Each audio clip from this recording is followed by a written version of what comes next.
Hi everyone.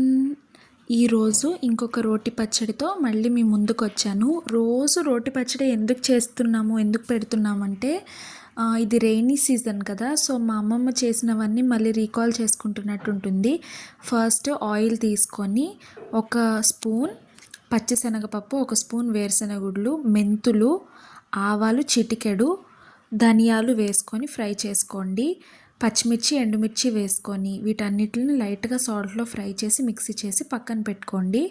అదే ప్యాన్లో oil వేసుకొని టొమాటోస్, చిన్న నిమ్మ పండు సైజ్ అంతా చింతపండు అనమాట, అది వేసి డైరెక్ట్గా మూత పెట్టేస్తే ఆ ఫ్లేవర్ అంతా ఆవిరితో టొమాటోస్కి పడుతుంది. దానిలో అది కొంచెం ఫ్రై అయిన తర్వాత కొంచెం పేస్ట్లా అవుతుందన్నమాట సాఫ్ట్గా. కాసేపు ఫ్రై అయ్యాక దానిలో కొత్తిమీర వేసుకోండి. కొత్తిమీర వేసుకొని దానిలో మళ్ళీ వెల్లుల్లి రెబ్బలు ఉంటాయి కదా, అవి వేస్తే కూడా చాలా టేస్ట్గా ఉంటాయి, హెల్త్కి కూడా చాలా మంచిది. సో మీ టేస్ట్కి తగ్గట్టు అవి వేసుకొని కాసేపు ఫ్రై చేసుకోండి.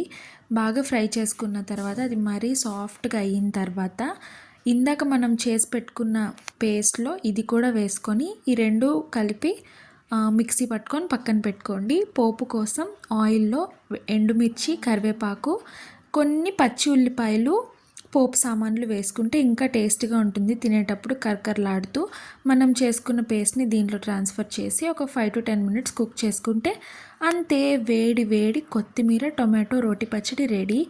ఈ వర్షాకాలంలో సాయంత్రం మాటలు వర్షం పడేటప్పుడు వేడి వేడి అన్నంలో ఇవి వేసుకొని ఒక ఆమ్లెట్ పక్కన పెట్టుకొని తింటే ఆహా స్వర్గమే. మనం ఎంత చికెన్ బిర్యానీలు తిన్నా మన మన టంగ్కి, టేస్ట్ బడ్స్కి ఇవే కంఫర్ట్ ఫుడ్ అనమాట. నాకైతే ఇవే కంఫర్ట్ ఫుడ్స్ వర్షం పడేటప్పుడు. మీదేంటో కామెంట్ చేసేయండి. Thank you for watching. Please like, share and subscribe.